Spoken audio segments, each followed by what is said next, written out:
হরিপ্রসন্ন আমার বাল্য বন্ধু। দায় পড়ে তার চাকরি নিয়েছি। তবে সে লোক ভালো। আমি কর্মচারী, সে মনিব। বাইরের লোক, এই যেমন আপনারা, কোনো ক্রমে বুঝতে পারবেন যেন আমি বন্ধুই, খাতির করে তার কাজকর্ম করে দিই। মাসান্তে হঠাৎ একদিন খান কয়েক নোট আমার পকেটে গুজে দিয়ে সে চট করে সরে পড়ে। এই হলো মাইনে দেওয়ার প্রক্রিয়া। সুন্দরবন অঞ্চলে হরিপ্রসন্নর অনেকগুলো চক। দেশে নতুন আইন পাশ হলো, এবারে জমিদারি গুটিয়ে নেওয়ার পালা। কিছু জমি বিক্রি করে, কিছু বা বেনামি করে, আর কিছু জায়গায় বাগান, পুকুর ইত্যাদি বানিয়ে তড়িঘড়ি যদ্দূর বের করে নেওয়া যায় আর কি। এরই তোড়জোড়ে আজকাল পারাবনে তার ঘন ঘন যাতায়াত। একবার হরিপ্রসন্ন আমায় বলল, তার যা পাচ্ছে তাই করছে, বিরক্তিকর, ভালো লাগে না। খালি আমাদের পিছনে লেগেছে। আমাদের পিছনে লেগেছে না, কি মজা পায় বুঝি না। একবার সুন্দরবন যেতে হবে, যাবি? হ্যাঁ সে তো যাবই, কিন্তু রুবিকে নিয়েই যত সমস্যা। মেয়েটা আরে দেখ না, কাউকে বলে তুলে কয়েকদিনই কিন্তু ব্যাপার। দরকার হলে হাতে খালি টাকা গুঁজে দিবি গন। আচ্ছা ঠিক আছে, দাঁড়া দেখছি। রুবি আমার মেয়ে, 6 মাস বয়সে মা হারিয়েছে। আমি মা বাপ দুই হয়ে দেখাশোনা করি। শেষে খুড়িমা সম্পর্কের একজনকে অনেক বলে কয়ে এবং নগদ 20টা টাকা হাতে ধরিয়ে দিন দশের জন্য মেয়েটাকে গুছিয়ে রওনা হলাম।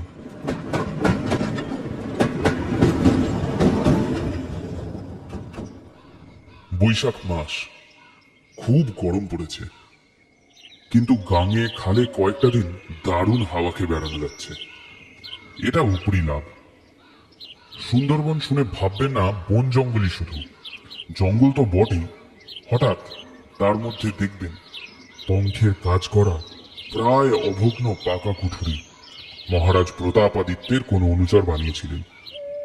হয়তো রয়্যাল বেঙ্গল টাইগার ইদানিং মহানন্দে বিনা ভাড়ায় তথা স্বগোষ্ঠী বসতি করেছে। কখনো বা নজরে পড়বে অনেকটা ফাঁকা জায়গা হাসিল হয়ে সেখানটা আবাদ হয়েছে, কিংবা নদী খালের ধারে দেখতে পাবেন ছোটখাটো দিব্যি একটা গ্রাম, কাছাকাছি বন দপ্তরের অফিস, তাকে ঘিরে মানুষ ঘরবাড়ি তুলেছে। অথবা গ্রামের মতো দেখেই সরকারি অফিস বসিয়ে রেখেছে সেই জায়গায়। নৌকা নিয়ে বেরিয়েই পড়ুন না, স্বচক্ষে দেখে আসুন কতটুকুই বা পথ আপনাদের জায়গা থেকে। প্রথমে আমরা শিবনগর কাছারি বাড়িতে উঠলাম। নাইবের সঙ্গে সেহা, খরচা, রোকড়, খাতিয়ান নিয়ে বিশাল আয়োজনে হিসাবপত্র চলছে। কিন্তু জানি তো হরিপ্রসন্নকে, ছটফটে স্বভাবের মানুষ। দিন চারেক পরে বিরাট খরচা খাতা সশব্দে বন্ধ করে বলল, একদিকে ভালোই হয়েছে বুঝলেন নাই মশাই, তবে হাঁসখালি চোখের কি খবর তা একবার দেখে আসার দরকার। নিন নিন, ভাতের উপর ভাত চাপিয়ে দিন, এই ভাতাতেই বেরিয়ে পড়বো। না, আর দেরি করে যাবে না। এই হাঁসখালি যাওয়ার পথেই কাণ্ডটা ঘটল।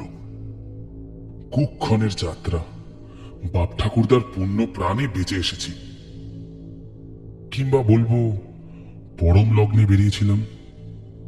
ভাবতে আজও রোমাঞ্চ লাগে। আরে বলছি বলছি, অত তাড়াবেন না, বলছি। বলবার জন্যই তো আসর সাজিয়ে বসলাম। দুপুরবেলা আমাদের পানসি পাশখালি দিয়ে যাচ্ছে। গোটা 2 বাঘ পার হতে পারলে বড় গান। হরিপ্রসন্ন মাঝিকে থামতে ইশারা করল। সে প্রায় জঙ্গলে আসে, ঝানু শিকারী। আমরা চতুর্দিকে নিঝুম নিঃশ্বাস দেখছি, কিন্তু সে তার মধ্যেই জন্তু জানোয়ারের চলাচল টের পেয়েছে। পানসিটাকে একটা হেঁটল ঝোপের আড়ালে নিয়ে রাখা হলো। 15 মিনিট যায়, 20 মিনিট যায়, বন্দুকের টোটা ভরে হরিপ্রসন্ন জঙ্গলের দিকে তাক করে আছে। তারপরে হরিণ পড়েছে, সঙ্গে সঙ্গে সে লাফিয়ে পড়লো জঙ্গলে। এরকম যাওয়া ঠিক নয়, কিন্তু স্ফূর্তির চোটে বাদার নীতি নিয়ম ভুলে গেছে হরিপ্রসন্ন। টানাটানি করে শিকার নৌকাতে তোলা হচ্ছে। বাঘের মুখে এমন সময় মোটর লঞ্চ।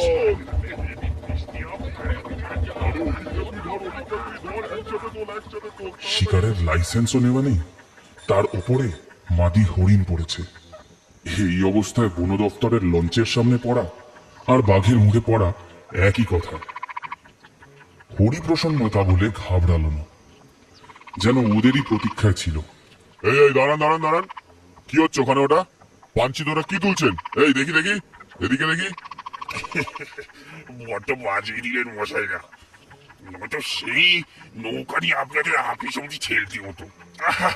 বৃষ্টি হবে, বৃষ্টি। আরে দাড়িওয়ালা সেই লোকটা আছে তো, কি মাংস রাধি। এই হরিণটা বাবুদের লঞ্চে তুলে দে তো, তাড়াতাড়ি তাড়াতাড়ি তুলে দে। হরিণটা তোলবার আগে সে নিজেই উঠে পড়েছে। আমাদের হাঁক দিয়ে বলে, এই বড় গাঙে বেরিয়ে বিষ খেলি মনে চাপান্ডি থাক দিয়ে, বুঝলি? আহা, নিঃশ্বাস ফেলিস নে, নিঃশ্বাস ফেলিস নে। তোদের জন্য বৃষ্টিতে রাধা মাংস নিয়ে আসবো, ঠিক আছে? এক কাজ কর, শুধু উনুনে 4টি ভাত চাপিয়ে যা, বুঝলি?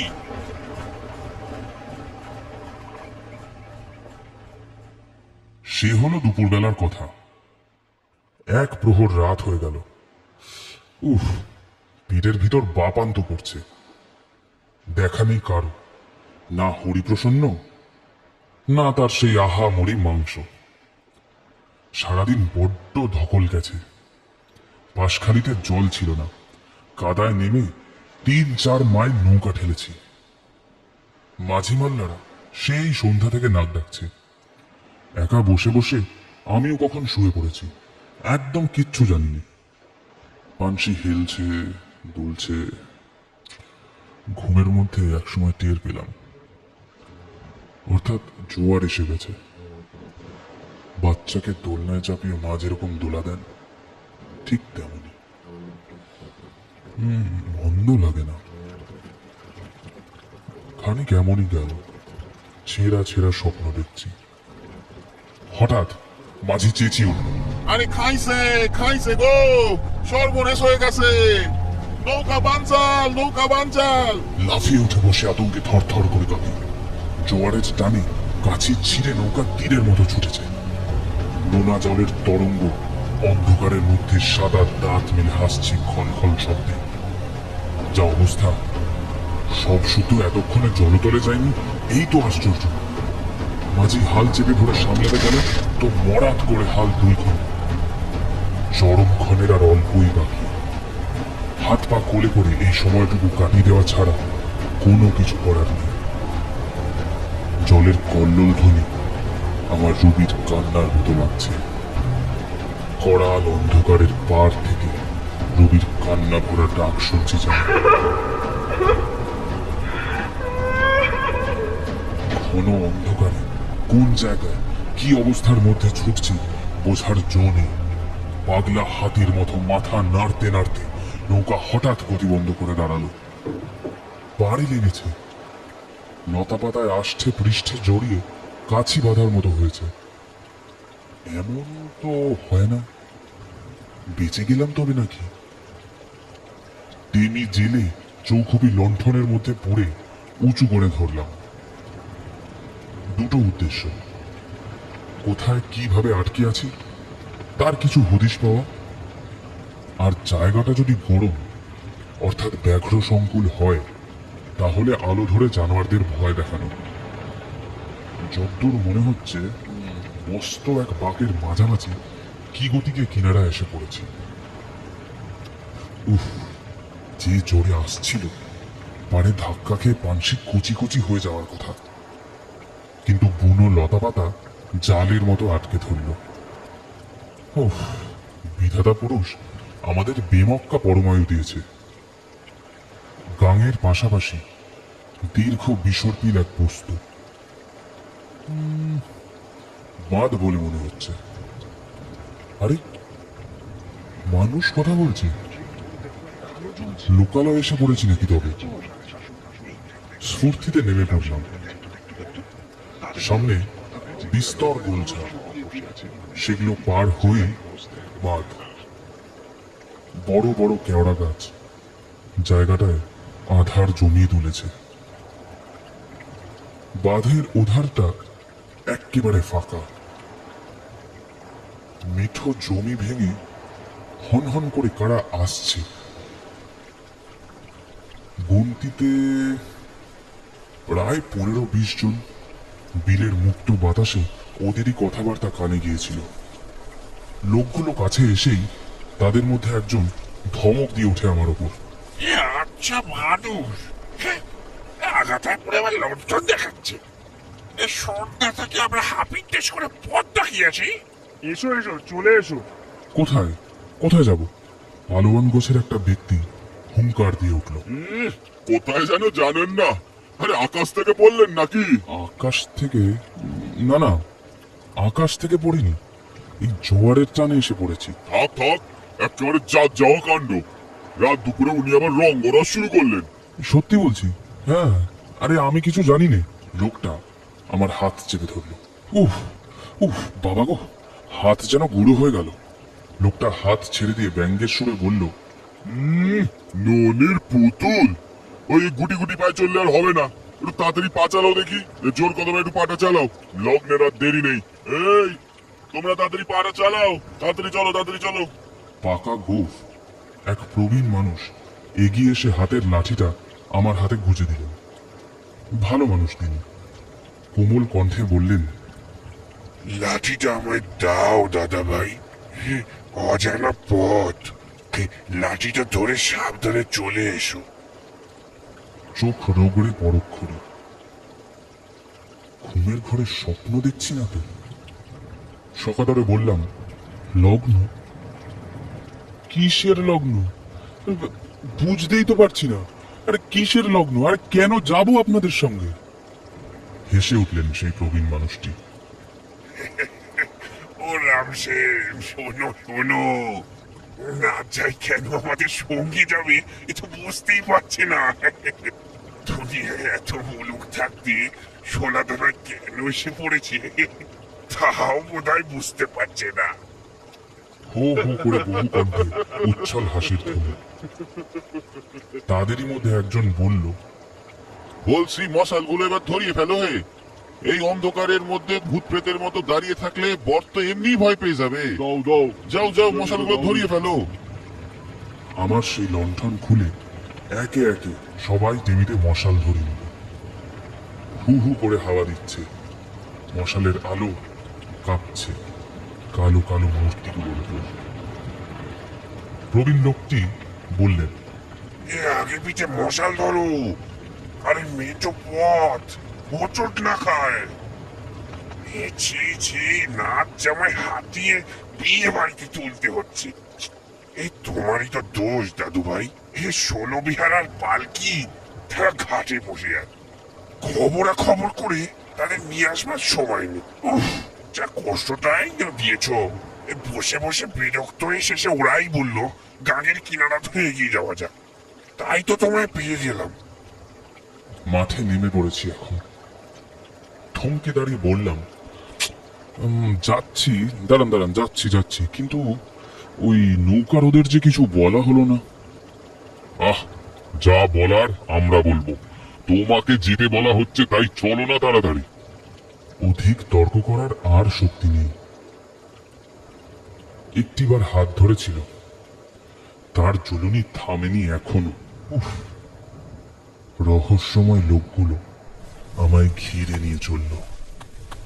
কোথাও খানাখন্দ, কোথাও আলপথ, কোথাও বা ধান কেটে নেওয়া জমির উপর দিয়ে চলছে। যাচ্ছি তো যাচ্ছি, যেন দম দেওয়া এক কলের পুতুল হয়ে চলেছি।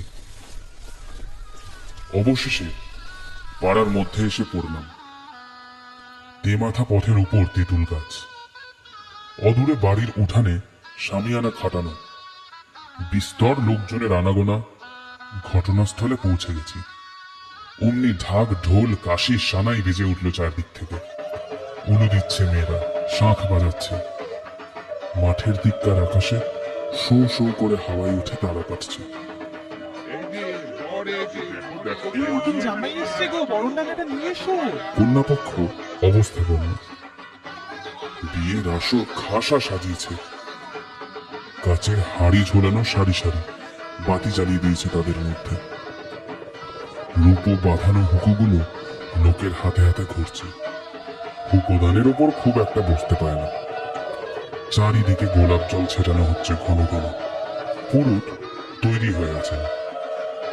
উঠানে গিয়ে দাঁড়াতে তিনি আর এক দফা বকতে লাগলেন। সি সি, বড্ড ছেলে মানুষ। একটু যদি কাণ্ডজ্ঞান থাকে তোমাদের, জাত মারবার জো করেছিলে বুঝলে। নাও নাও, আর দেরি করো না, বর আসনে বসে পড়ো। আত্মাভিমান হঠাৎ মাথা চাড়া দিয়ে উঠল। রবির মুখ ভেসে উঠল মনের ওপর। মৃত্যু পথযাত্রিনী রুবির মার বাচ্চা মেয়েটাকে সেই আমার কোলে তুলে দেওয়া। মারুন কাটুন যা ইচ্ছে করুন, কিছুতেই আমি ওই আসনে বসবো না। আরে আপনারা হাসছেন, ইয়ার কি হচ্ছে নাকি? এক উঠোন লোকের মধ্যে কেউ চটে না, উল্টে হাসি, যেন ভারী এক মজার ব্যাপার। এই শোনো শোনো, এই গায়ের জন্য বিয়ে নাকি, বর বলছে এ কথা। আরেকজন বলে উঠল, আহা, তোমরা বুঝছো না, সেই সকাল থেকে ঘাট ও ঘাট করে এতটা পথ হেঁটে এসেছে। আসনে বসিয়ে একটু হাওয়া করো, ও ঠিক হয়ে যাবে। ও কোনো ব্যাপার না। সেই নিশিরাত্রে বনের প্রান্তে বাতির অনুজ্জ্বল আলোয় বিচিত্র জনসমাবেশের মধ্যে আমি যেন আর এক মানুষ হয়ে যাচ্ছি। অতীত ধুয়ে মুছে প্রায় নিশ্চিহ্ন। শহরের পিচ ঢালা রাস্তা, পাঁচতলা সাততলা বাড়ি, সিনেমা, থিয়েটার, ট্রাম গাড়ি, মোটর গাড়ি, সমস্ত বুঝি মনের আজগুবি কল্পনা। স্বপ্ন দেখছিলাম নাকি এতক্ষণ? স্বপ্নের ঘোরে এক লহমায় যেন জীবনের 30টা বছর অতিক্রান্ত হয়ে গেছে। এখন বিষম হাসি পাচ্ছে। কলকাতা শহর ইত্যাদি হাস্যকর অবাস্তব কতগুলো জায়গার কথা মনে ভেবে শুভ দৃষ্টি। চৌকির ওপর দাঁড়িয়েছি, টোপরের চাদর ঢাকা দিয়ে। পিড়ির ওপর কোণে বসিয়ে 7 পাক ঘোরাচ্ছে। চোখ নিচু হয়ে আছে আমার। চোখ মেলে বউ দেখব, এর চেয়ে বেহায়াপনা আর কি হতে পারে? বুকের মধ্যে ঠিপ ঠিপ করছে। এখন সরা জ্বালিয়ে দিয়েছে। সরার মধ্যে নানা রকম বাজির মশলা। জ্বালিয়ে দিলে চারিদিক যেন দিনমান হয়ে যায়। শুভদৃষ্টির সময় ওসব জ্বালায়। সরা জ্বালিয়ে পাশ থেকে বলছে, চোখ মেলো গো, শুভক্ষণে 4 চোখের মিলন হবে, তবে তো আমোদ আহ্লাদে কাটবে সারা জীবন।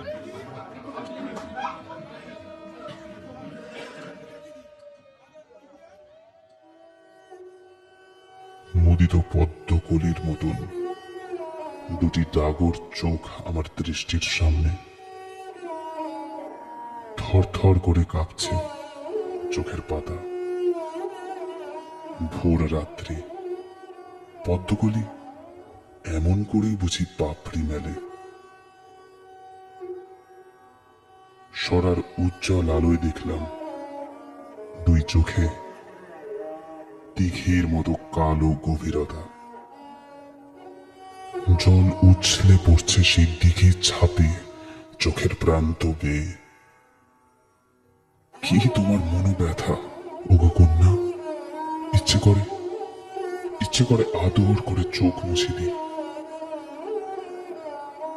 কিন্তু চারিদিকে এত মানুষ, লজ্জায় ঘাড় তুলতে পারিনি। তা হাত দিয়ে চোখ মোছাবো?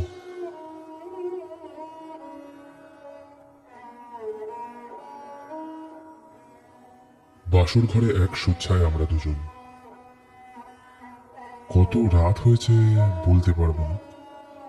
মাটির দেয়ালে কুলুঙ্গিতে পিলসুজের ওপর প্রদীপ জ্বলছে।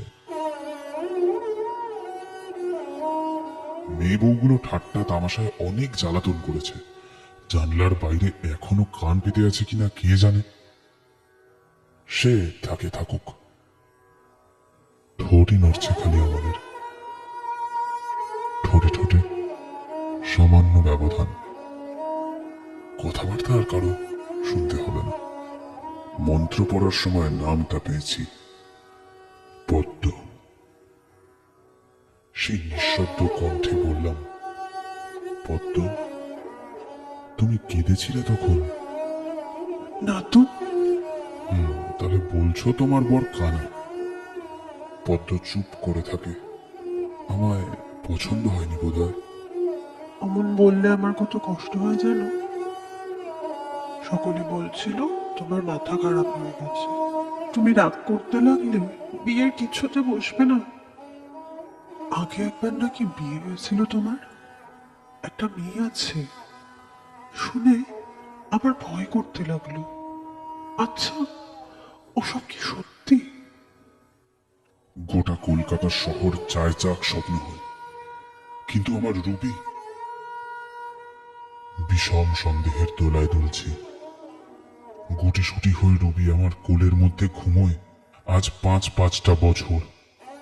দরজার ধারে দাঁড়িয়ে থাকে ফিরতে একটু দেরি হলে। এইটুকু মেয়ের কাজ দেখলে তাজ্জব হয়ে যেতে হয়। আর এইখানে বিয়ে হয়ে গেল খানিক আগে। পাশে নববধূ। উপোস করেছিলাম এই বিয়ের জন্য। পথ ভুল করে দেরি হয়ে গেছে বিয়ে বাড়ি পৌঁছাতে, সেই জন্য এরা খুব উদ্বিগ্ন হয়েছিল। এতজনের কাছে শুনে শুনে মনে হচ্ছে এটাই সত্য, যে জীবন এতখানি বয়স ধরে কাটিয়ে এসেছি সমস্ত কেমন ধোঁয়া হয়ে যাচ্ছে। ভয় হচ্ছে রুবি ও শেষটা ধোঁয়া হয়ে মিলিয়ে না যায়। এই দেখো, আবার তুমি মুখ অন্ধকার করলে। হাসো, হাসতে হয় গো আজকের দিনে। তোমার মুখে সব সময় যাতে হাসি থাকে, জীবন দিয়ে আমি তাই করব। আমিও সেটা মনে প্রাণে মেনে নিচ্ছি। দ্বিধা, সন্দেহ, ভয় অনেক ছিল, সমস্ত মুছে গেছে এইটুকু সময় পদ্মর সঙ্গে কাটিয়ে। বললাম, পাড়াগাঁয়ের ব্যাপার, কাল বোধহয় বাসুর বিয়ে টিয়ে হবে। কাল তো আর যাওয়া হচ্ছে না। যাবো আমরা পরশু সকালবেলা। গিয়ে তুমি রুবিকে কোলে তুলে নিও সকলের আগে। রুবির মা হয়েও। আমার মেয়ে যদি হাসে, দেখো দেখো কত হাসি হাসবো তখন আমি। পদ্ম বলল, এরা যদি যেতে না দেয়? মানে সে আবার কি? ধরো, যদি ঘর জামাইয়ের মতো এখানে থাকতে হয় চিরকাল, কোনো কিছুর অভাব অনটন রইল না। তুমি মনিব হলে, কর্তা হলে, আমি তো দাসীবাদী আছি। সকলে তোমার হুকুমদার হয়ে কাজকর্ম করবে। না না, সে কি করে হয়? রুবি তাহলে ভেসে যাবে নাকি? শুয়েছিল পদ্ম, উঠে বসল।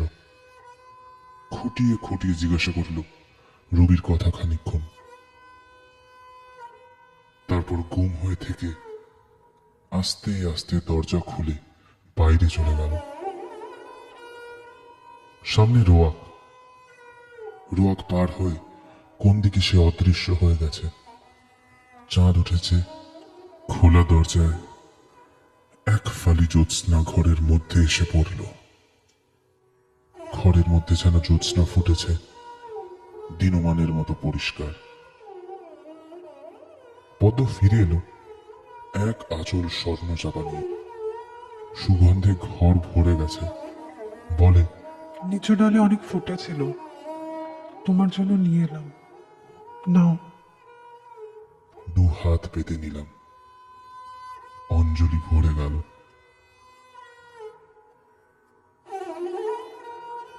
ফোঁস করে এক দীর্ঘশ্বাস ফেলে পদ্ম। আমার বুকের ভিতরটা মোচড় দিয়ে ওঠে। বললাম, তুমি বড় ভালো পদ্ম। তুমি তোমার জন্য সমস্ত ছাড়তে পারি, কেবল কেবল আমার সেই মা হারা মেয়ে। কেউ তো নেই তাকে দেখাশোনা করবার। 5 দুয়ারে ঠেলা খেয়ে মরবে মেয়েটা। আসবার সময় 2 হাতে আমি জড়িয়ে ধরেছিল। হাত ছাড়িয়ে জোর করে চলে এলাম। আবার বলি, রাগ করলে পদ্ম? জবাব দিতে গিয়ে পদ্মর কথা ফোটে না। জ্যোৎস্নার আলোয় মুখখানা উঁচু করে তুলে ধরি। বলি, কি ভাবছো তুমি বলো? চলো কথা বলতে বলতে যাই। কোথায়? এসো না, এদের কথায় এত দূর আসতে পারলে আমার কথায় যাবে না কেন? আলতো করে আমার হাতটা ধরে পদ্ম আমায় ঘরের বাইরে নিয়ে গেল। বিয়ে বাড়ি এখন শান্তিতে বেহুশ হয়ে ঘুমাচ্ছে। একটি মানুষও জেগে নেই। তেমাথার তেঁতুল গাছ ছাড়িয়ে 2 চোর আমরা টিপি টিপি চলেছি। আরো খানিক এগিয়ে পদ্মর এবার গলা ফুটল।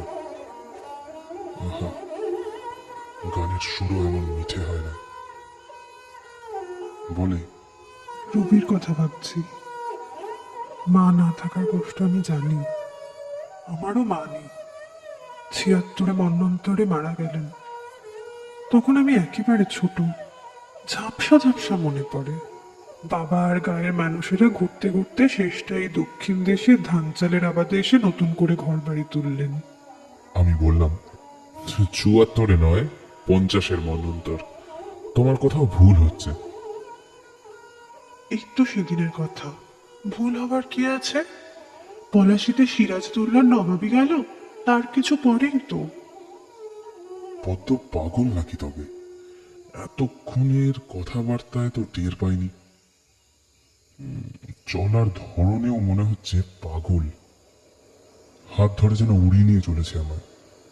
আমি বলি, আরে আস্তে আস্তে আস্তে চলো। পদ্ম আকাশের দিকে তাকায়। শুকতারা উঠে গেছে। আরো ব্যস্ত হয়ে ওঠে, গতিবেগ আরো বাড়িয়ে দেয়। বলে, সকাল হয়ে গেলে তুমি আর যেতে পারবে না। কোনোদিন যাওয়া হবে না। এসো এসো, বাঁধে উঠতে হবে ভোর হওয়ার আগে। পায়ের তলায় কত কাটা ফুটলো, নখ ছিঁড়ে গেল উঁচু নিচু মাটিতে আঘাত লেগে। শামুকে পা কাটলো জলের মধ্যে দিয়ে যেতে। সে যে কত পথ চললাম তার হিসেব নেই। অবশেষে বাঁধ দেখতে পাচ্ছি। বাঁধের উপর সেই গাছগুলো। বাঁধের নিচে এসে কত হাত ছেড়ে দিল। বলে, দাঁড়াও একটু, শেষবারের মতো একবার তোমায় দেখে নি। 2 পায়ে মাথা গুজে সে প্রণাম করল। অনেকক্ষণ ধরে করছে, ওঠেই না। সস্নেহে তাকে বুকের মধ্যে নিয়ে বলি, আবার দেখা হবে পদ্ম, আমি আসব। গাছে চড়ার মতো 2 হাত ধরে উঁচু বাঁধে উঠেছি। নোনা নদী ছিকমিক করছে গোলঝাড়ের ওদিকে। গা শিরশির করে উঠল। উফ, বড্ড শীত। পদ্ম, জ্বর আসার মতন মনে হচ্ছে। কাঁপুনি লেগেছে। কিন্তু কোথায় পদ্ম? তাকিয়ে দেখি কেউ কোথাও নেই। বাঁধের আড়ালে পালিয়ে তবে কৌতুক করছে বুঝি। আমি ডাক দিলাম, পদ্ম, পদ্ম। মুক্ত আকাশ তলে গাঙের কিনারে শীতে কাঁপতে কাঁপতে কত ডাকলাম। পদ্ম, পদ্ম যেন বাতাসের সঙ্গে মিশে গেছে।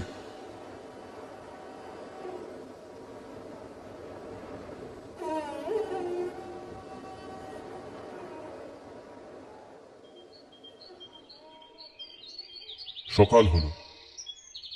দিনের আলোয় মাঠের দিকে তাকিয়ে অবাক। ইতি, মাঠ কোথা? বিশাল বড় জলাভূমি। কিন্তু আমি যে এই কেওড়া গাছ তলা দিয়েই ডাইনে নেমে বিয়ে বাড়ি গিয়েছিলাম। আরে ভুল হবে কেমন করে? ঠোক্কর খেয়ে ডান পায়ের একটা নখ উল্টে গেছে, আর জামার পকেটে ভর্তি পদ্মুর দেওয়া সেই স্বর্ণ চাপা। জলের মধ্যে আর যাই হোক স্বর্ণচাপা ফুটবার কথা নয়। কপাল ভালো বিকেল বেলায় নৌকা পেয়ে গেল। গোল পাতা কাটতে এসেছিল, ফিরে যাচ্ছে। নৌকা না পেলে রাত্রেবেলা জঙ্গলের মধ্যে বাঘের পেটে নাও যদি যাই, অস্নাত অদ্ভুত অবস্থায় কার্তিক মাসের নতুন হিমে কেওড়াতলার নিচে মরে পড়ে থাকতাম। কিন্তু আরো এক তাজ্জব, কাল সবে এসেছি, একদিনের মধ্যে বৈশাখ থেকে কার্তিক মাসে পৌঁছায় কি করে?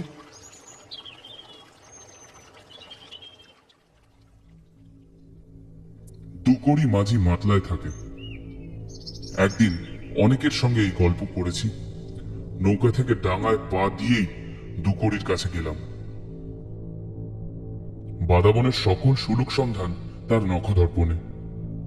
এখন শক্তি সামর্থ্য নেই আর বাদায় যেতে পারে না। দু হাঁটুর মধ্যে মুখ গুজে বসে বসে তামাক টানে। লোকজন কাউকে পেলে বাদাবনের গল্প শোনায়। দুকড়ি বলে, জায়গাটা সিনলা, সোলাদানার বাউর। সোলাদানা বলে একটা জমজমা গাছ, ভূমিকম্পে বসে গিয়ে বাউর হলো সেখানে। পুরো গ্রামই আছে জলের তলে, তাই দরকারে কখনো সখনো ভেসে ওঠে। সোলাদানায় গিয়ে তুমি যে আবার ফিরে এলে, এমন কখনো হয় না। জোর কপাল বটে তোমার।